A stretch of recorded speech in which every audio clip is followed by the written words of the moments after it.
आज इस प्रेस वार्ता के अंदर सभी पत्रकार बंधुओं का हार्दिक अभिनंदन है, स्वागत है। मंच पर आसीन मेरे साथ में हमारे केंद्रीय राज्य मंत्री श्री भागीरथ चौधरी जी, महानगर के अध्यक्ष भाजपा अजमेर के श्री रमेश सोनी जी और मेयर अजमेर श्रीमती ब्रिजलता आंडा जी, सभी अन्य बैठे बंधु। आज मैं आपके मध्य में भारत सरकार का जो बजट आया है वो और राजस्थान के सरकार के बजट के प्रस्तुतिकरण के लिए आपके सामने सम्मुख आया हूं। बंधु, केंद्र सरकार का बजट आया है। बजट की रूपरेखा, बजट का बेसिक यही है कि हमने विकसित भारत 2047 की नींव, उसकी आधारशिला को देखते हुए ये बजट है। साथ साथ जो हमने पिछले 10 वर्षों के अंदर 11वीं अर्थव्यवस्था से 5वीं अर्थव्यवस्था पे लेकर आए और तीसरी अर्थव्यवस्था की ओर जाना, इसका मुख्य 4 प्रमुख विषयों पे केंद्रित किया गया है। कृषि, एमएसएमई, निवेश और निर्यात। और जो हमारी बेसिक आदरणीय प्रधानमंत्री जी की सोच है, जो लक्ष्य है किसान, गरीब, युवा और महिला, हम बार बार एक बात जरूर कहते हैं और करते भी हैं उसको। अगर किसी घर की, मोहल्ले की, बस्ती की, देश की अगर विकास देखना है तो महिलाओं का कितना विकास हुआ उस पर आधारित होता है। इसलिए प्रधानमंत्री जी आदि आबादी, अब तो मैं कहूंगा आदि आबादी से ज्यादा हो गए जब से प्रधानमंत्री ने देश संभाला है। उसके बाद 1000 और 1020 पुरुष महिलाएं हो चुकी हैं और उनकी सहभागिता भी बढ़ी है। अनेक चुनावों में वोटर के रूप में उनका प्रतिशत बढ़ा है।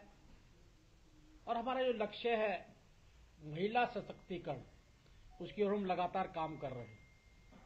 दूसरा, कृषि, कि हमारे अन्नदाता हैं और कृषि आधारित देश माना जाता है, उन पर केंद्रित करते हुए बजट को प्रमुख रूप से ध्यान दिया गया है।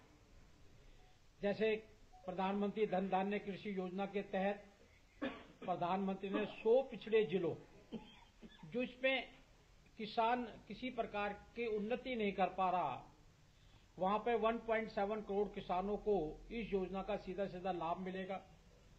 वहां पे जल व्यवस्था कैसी रहनी चाहिए, वहां पे बीमा का उनको लाभ मिलना चाहिए, दलहन आत्मनिर्भरता मिशन को वहां पर लेकर जाएंगे, कपास उत्पादकता मिशन को लेकर जाएंगे। ऐसे 100 जिले केंद्रित किए गए हैं जिनको हम आगे बढ़ाने का काम करेंगे, जिससे अभी हमने 10 वर्षों के अंदर किसानों की आत्महत्या का, जो पहले होता था, आम होता था, उसे रोकने का और उनको आत्मनिर्भर बनाने का बहुत काम किया। इसमें किसान सम्मान निधि भी उसमें अपनी सहभागिता निभाती है। और किसान क्रेडिट कार्ड, आपने देखा होगा हमारे समय से पहले अटल जी जब सरकार आई थी, अटल जी ने किसान क्रेडिट कार्ड चलाया था। उससे पहले किसान सारे महाजनों पर आधारित थे, महाजनों से ब्याज लिया करते थे। जब ब्याज नहीं दिया करते तो वो बेचारे उनकी किसान जमीन ले लिया करते थे, जानवरों को ले आया करते थे, जेल में अपमानित करने का काम किया करते।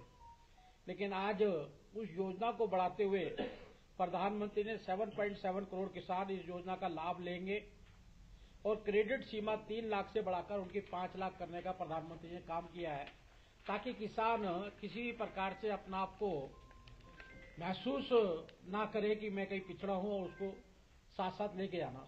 दूसरा, एमएसएमई, छोटे छोटे उद्योग।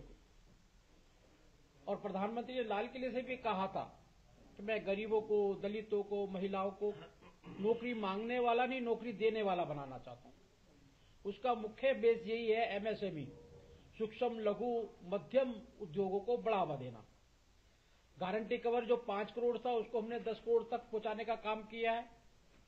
जिनको स्टार्टअप में 10 करोड़ मिलते थे उनको 20 करोड़ तक लेकर आने का काम किया है। और 2 करोड़ से 5 करोड़ जो बढ़ाया गया है, उसमें गारंटी की आवश्यकता नहीं है। ऐसे स्टार्टअपों को करीब करीब 10,000 करोड़ रुपए की सहायता का एक कोष अलग से बना के रखा गया है, जिससे वो आगे बढ़ सकते हैं। एससीबी, एसटीबी, उनके उद्यमी भी आगे बढ़े, इसका पूरा का पूरा उसमें फुटवियर, लेदर उद्योग भी है, खिलौना उद्योग भी है, ऐसे सारे कामों को आगे बढ़ाने का काम इस बजट में किया गया। साथ साथ निवेश क्षेत्र, सक्षम आंगनबाड़ी है, 8 करोड़ बच्चों को, 1 करोड़ गर्भवती महिलाओं को, 20 लाख किशोरियों को पोषण। हम हमेशा ये प्रयास करते हैं कि अभी देखा होगा आपने, पहले प्रधानमंत्री जो हमारी महिला जो उनका गर्भवती काल होता है उसके अंदर पहले हम उसे 6,000 दिया करते थे, हम उसको 20,000 देते हैं और इंद्रधनुष के माध्यम से 7 इंजेक्शन फ्री देते हैं। उसका लक्ष्य हमारा यही होता है कि एक माँ बाप का बेटा ही स्वस्थ पैदा हो या बेटी हो, यही नहीं है, देश का नागरिक भी स्वस्थ पैदा हो और देश पे किसी प्रकार का बोझ ना बरके, उसके विकास में का सहयोग करे। इसलिए माँ और बच्चे के उसकी देखभाल, उसके बाद में उनका अटल टिंकरिंग प्रयोगशाला, 50,000 स्कूलों में हम अटल टिंकरिंग प्रयोगशाला बनाएंगे। ऐसी अनेकों अनेक बच्चों के विकास, पैदा होने से लेके उसके आगे बढ़ने तक के, उसके भारतीय भाषा पुस्तक योजना है, उसके अंदर लाइब्रेरी भी खोली जाएंगी, पुस्तकें उसको मिल जाए। आईआईटी और मेडिकल शिक्षा में हमने आगे उसको बच्चा से बढ़ता जाएगा। पिछले आईआईटी के अंदर 10 वर्षों में 65,000 संख्या थी, उसको बढ़ाकर हम 1,35,000 अब इस बार करने वाले हैं। और मेडिकल सीटों को में भी हम जो 1,10,000 थी उसमें 75,000 बढ़ाकर अगले 10 वर्षों के अंदर हम बहुत बड़ी संख्या के अंदर जो मेडिकल साइंस में जाना चाहते हैं उनको लगे। ये विदेशों में हम बार बार देखते हैं, अभी यूक्रेन की लड़ाई हुई, हमें हजारों विद्यार्थियों को लाना पड़ा। वो क्यों जाते थे? वो इसलिए आते थे कि यहाँ सुविधा की कमी की कभी चिंता ही नहीं की गई इस प्रकार की। लेकिन हमारा विषय है, विश्वास भी है कि ऐसी सारे हमारे जो बच्चे हैं जो बाहर पढ़ने जाते हैं, ऐसी अच्छी शिक्षा और ज्ञान हम उनको यहाँ पे दे पाए, ऐसा हमारा विषय है। जल जीवन मिशन, पिछली बार प्रधानमंत्री ने जल जीवन मिशन के माध्यम से करीब करीब 18 करोड़ घरों के अंदर जल और नल में जल और स्वच्छ जल देने का काम किया। मैं उत्तराखंड का प्रभारी हूँ, मुझे ध्यान है जब मैं गाँव में जाता था, चुनाव में गया अभी, माता और बहनों ने इतना अप्रिशिएट किया उसको गले लगाकर कि हमारे पहाड़ों पर पानी पहुंचाना। माताएं कहती थी हमारे सर के बाल उड़ गए पानी ढोते ढोते। लेकिन आज पूरे उत्तराखंड के अंदर नहीं, पूरे देश के अंदर, उत्तराखंड के तो अंदर 1 रुपये नल और जल में दिया और उसके बाद में पानी अवेलेबल, सब पूरे देश के अंदर लगातार पूरा देश को समस्त टोटी से पानी मिल जाए, स्वच्छ पानी मिल जाए, ये योजना हमारी है। शहरी चुनौतियों के अंदर 1 लाख करोड़ के शहरी चुनौतियों में हम एक निधि स्थापित करेंगे। ऐसे ही उड़ान, जब हम आधुनिकता की ओर बढ़ते हैं तो सारी व्यवस्थाएं चाहिए हमें, सारे यातायात के साधन चाहिए हमें। 88 हवाई अड्डे, 619 रूट जो पहले जोड़े जा चुके हैं, अब 10 वर्षों में 120 नए रूट ऐसे हम डेवलप करेंगे जिसमें 4 करोड़ यात्रियों को उसका लाभ मिलेगा। इससे आर्थिक स्थिति भी अच्छी होगी, व्यापार भी बढ़ेगा, कनेक्टिविटी बढ़ेगी और जो एक भारत श्रेष्ठ भारत का सपना है हमारा, उसको भी कहीं ना कहीं हम उसको पूरा करने में कामयाब होंगे। ऐसी पर्यटन स्थल आपने देखा होगा, अभी प्रधानमंत्री जी गए थे द्वीप पे गए थे, अंडमान नहीं, लक्षद्वीप पर गए थे। एक अच्छा क्रेज बढ़ा वहां पर, लोग विदेशों में जाते हैं। कुल उत्तराखंड के अंदर भी हमने करीब करीब ऐसे 50 प्रमुख पर्यटन स्थलों को विकास, जिससे कि लोगों का बाहर का क्रेज घटे, इसमें होम स्टे होंगे और होम स्टे के माध्यम से रोजगार बढ़ाने का काम हमारे इस बीमा होगा। बीमा पेंशन क्षेत्र के अंदर भी हमने 74% से बढ़ाकर 100% करने का काम किया है। और इसी प्रकार से स्वास्थ्य और औषधि, जो एक गरीब आदमी का प्रमुख उपयोगिता होती है, ऐसे करीब करीब 36 जीवन रक्षक औषधियों पर कस्टम ड्यूटी में छूट दी है। और खासकर उसमें कैंसर जैसी बीमारी, जिसके कारण भारी भरकम लोगों का बजट जाता है, वो इलाज नहीं करा पाते, ऐसी रक्षक दवाइयों को भी हमने कम किया है उसमें ड्यूटी को। और ऐसे इलेक्ट्रॉनिक्स में है, आयकर ये सबसे मध्यम वर्ग को सबसे बड़ा लाभ आपकी तरह मिला होगा। 12 लाख तक आयकर की छूट, अभी तक इतिहास में इतनी बड़ा जंप कभी भी नहीं लगा है, क्योंकि हमने 10 वर्षों के अंदर आर्थिक स्थिति से देश को इतना मजबूत किया है कि अब सभी को उसका लाभ मिलना चाहिए, सहभागिता होनी चाहिए। ये हमारा उसमें लक्ष्य भी है और इनकम टैक्स पेयर भी बड़े हैं, लोगों को विश्वास बना है कि हम टैक्स दे रहे हैं, वो टैक्स सही जगह लग रहा है और देश में विकास भी उसमें दिखाई देता है। और जब आप निकलते हैं, यहां से बाहर निकलते हैं, अपने अजमेर से ही बाहर निकलेंगे या दिल्ली से बाहर निकलेंगे या राजस्थान से बाहर निकलेंगे, रोड की कनेक्टिविटी जो आपको देखने के लिए मिलती है।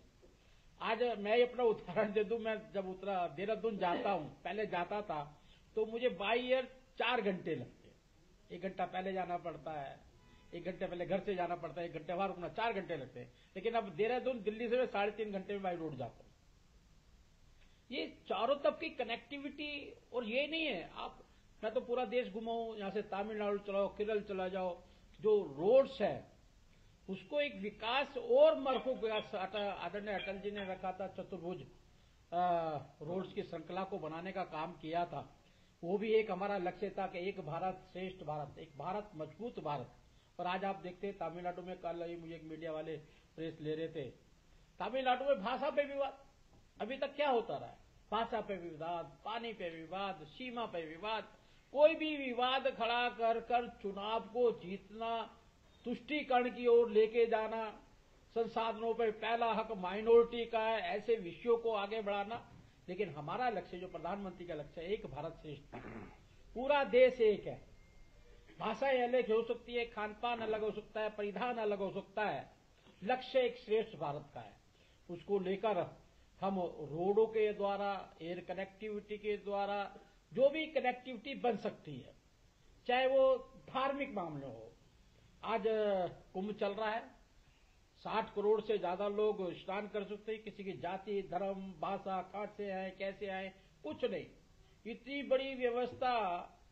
ये हमारे संस्कार, संस्कृति, जिस धरोहर को हम लेकर चल रहे हैं, उसको जो हम बढ़ावा देने के, प्रधानमंत्री का कल का मध्य प्रदेश में उद्बोधन था, और वो यही उसका लक्ष्य था कि जिसके कारण हम हजारों वर्ष से एक और मजबूत होकर चले हैं, उन सबको पूरा करना, ये हमारा लक्ष्य है।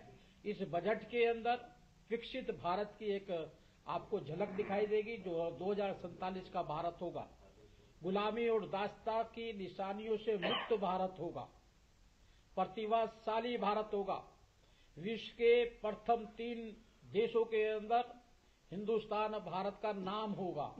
ऐसे भारत के निर्माण की ये आधारशिला है, और उसमें राजस्थान भी कहीं पीछे नहीं रहा है। राजस्थान का बजट भी देखेंगे, डबल इंजन की सरकार का लगातार लाभ राजस्थान को भी मिल रहा है। जहां हम देश को विकसित भारत की बात करते हैं, तो विकसित राजस्थान की भी बात करते हैं।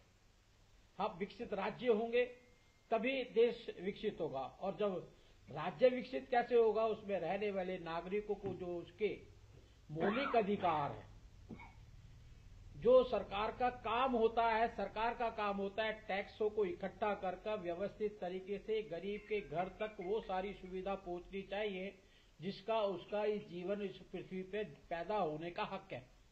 उस सबको व्यवस्थित तरीके से उसके घर तक पहुंचाना। इसमें राजस्थान सरकार, जहां प्रधानमंत्री जी ने पिछली बार 4 करोड़ लोगों को, गरीब लोगों को घर दिया था, और वो घर नहीं था, दीवार नहीं थी, उसमें रसोई भी थी, शौचालय भी था, नल भी था, नल में जल भी था। ऐसे 3 करोड़ लोगों को अभी और देने का प्रावधान किया है। लखपति दीदियां, ड्रोन दीदियां बनाने का काम किया है। सैनिक स्कूलों में महिलाओं के एडमिशन के रास्ते खोले गए हैं। ऐसी अनेकों नीतियां। सेना का सशक्तिकरण, ये भी उसमें इन्वॉल्व है। एक वो भारत भी हमने देखा 2013 का भारत, जब गृह मंत्री कहा करते थे मेरे पास गोली खरीदने के लिए पैसे नहीं है। लेकिन आज मुझे गौरव होता है, जब देश के प्रधानमंत्री लाल किले से भाषण दे रहे थे, जब 32 तोपों की सलामी दी गई थी, वो मेरे भारत की बनी हुई तोप थी। पहली बार ऐसा हुआ है। तो बढ़ते हुए कदमों के अंदर ये बजट अपने आप में बहुत बड़ी भूमिका करता है। इसमें राजस्थान के अंदर भी 20 लाख घरों के अंदर नए कनेक्शन देने का प्रावधान किया गया है। 1000 ट्यूबवेल, 1500 हैंडपंप, ऐसी सारी पानी की सुविधाएं, ऊर्जा और बिजली के अंदर भी राजस्थान में 2 कदम आगे, केंद्र सरकार की योजनाओं से भी 2 कदम आगे बढ़कर 6400 मेगावाट के अतिरिक्त उत्पादन की घोषणा की है। 50,000 नए कृषि कनेक्शन जारी किए जाएंगे। 5 लाख घरेलू बिजली कनेक्शन दिए जाएंगे। सड़क 13,000 किलोमीटर अधिक सड़कों का उन्नयन होगा। 13,000 नई सड़कें और बनेंगी और 5,000 करोड़ रुपए से सड़कों का जो निर्माण है, मरम्मत है, वो सारी की जाएगी। और वहीं पर ही Delhi Bombay expressway, 2 logistic park, पर्यावरण का भी पूरा ध्यान रखा गया। आदमी जिएगा तो उसको वातावरण भी अच्छा चाहिए, ऑक्सीजन भी चाहिए, मन भी खुश होना चाहिए, आसपास का एटमॉस्फेयर जिसमें, क्योंकि परिवार होता है, बच्चों को भी अच्छा लगना चाहिए। औद्योगिक निवेश, राजस्थान में $350 बिलियन की अर्थव्यवस्था बनेगा राजस्थान, ऐसा बेसिक रूप पर लेकर ऐसे 150 करोड़ से औद्योगिक क्षेत्रों का विकास होगा। स्वास्थ्य के आयुष्मान कार्ड, जो कि प्रधानमंत्री जी ने अभी पूरे देश में, उसका मेरे ख्याल 17 तारीख या 12 है, उसका कोई कार्यक्रम भी बड़ा रखा जाएगा। 750 डॉक्टर, 1500 पैरा मेडिकल पदों की भर्ती होगी। 70 से प्लस बुजुर्गों के लिए जीरियाट्रिक पैकेज भी उनको दिया जाएगा। शिक्षा के क्षेत्र में 1.25 लाख सरकारी भर्तियां, रोजगार और शिक्षा, निजी क्षेत्र में 1.5 लाख नौकरियां, ऐसे ही 50,000 युवाओं को स्किल ट्रेनिंग, कोटा में विश्वकर्मा कौशल प्रशिक्षण केंद्र, महिला और विकास के लिए जो 3 लाख महिलाओं को लखपति दीदी बनाने का है, उसके तहत 1.5% ब्याज दर पर उनको लोन भी मिलेगा।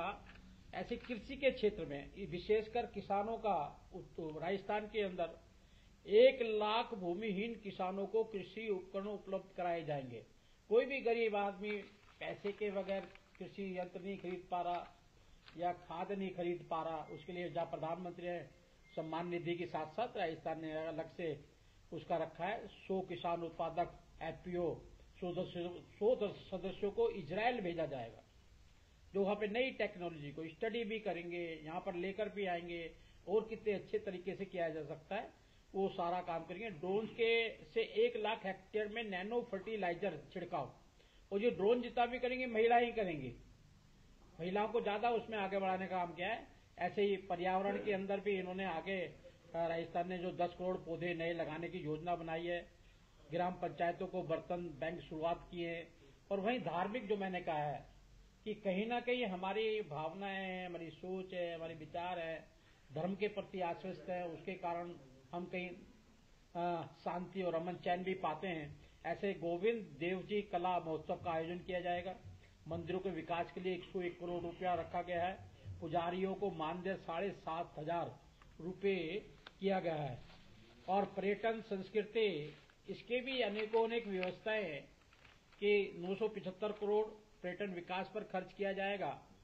और ऐसे अनेक खनिज और पेट्रोलियम, शहरी विकास, आधारभूत ढांचा, मतलब राजस्थान का, जहां देश का विकास हो वहां राजस्थान का भी संपूर्ण विकास हो। और डबल इंजन की सरकार के माध्यम से हमारा जो सुविधा है, एक नागरिक तक अंत्योदय हमारा मूल मंत्र है। लाइन में लगे अंतिम व्यक्ति की चिंता करना और उसको आगे बढ़ाने का ये हमारा बजट है। और बजट के माध्यम से ये प्रारूप है और तन्मयता से हमारा एक कार्यकर्ता, एक मंत्री, एक नागरिक भी उसमें भागीदारी करता है। राजस्थान को गौरवशाली स्टेज तक लेके जाए और देश गौरवशाली बने। डबल इंजन की सरकार के साथ से विकसित भारत की ओर हम बढ़ रहे हैं, विकसित राजस्थान की ओर बढ़ेंगे। बहुत बहुत धन्यवाद। जय हिंद, जय भारत। हाँ, 12 लाख है ना, बोला 12 लाख की सभी की 12 लाख की सभी की। ठीक है, बहुत बहुत धन्यवाद आप सबका। हाँ,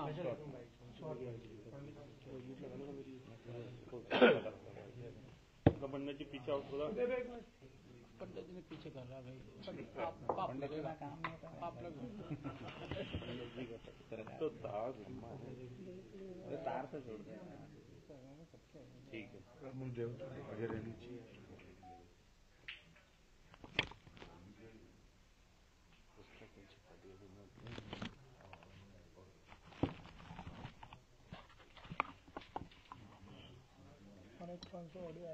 ऑडियो आएगी ना, शॉर्ट में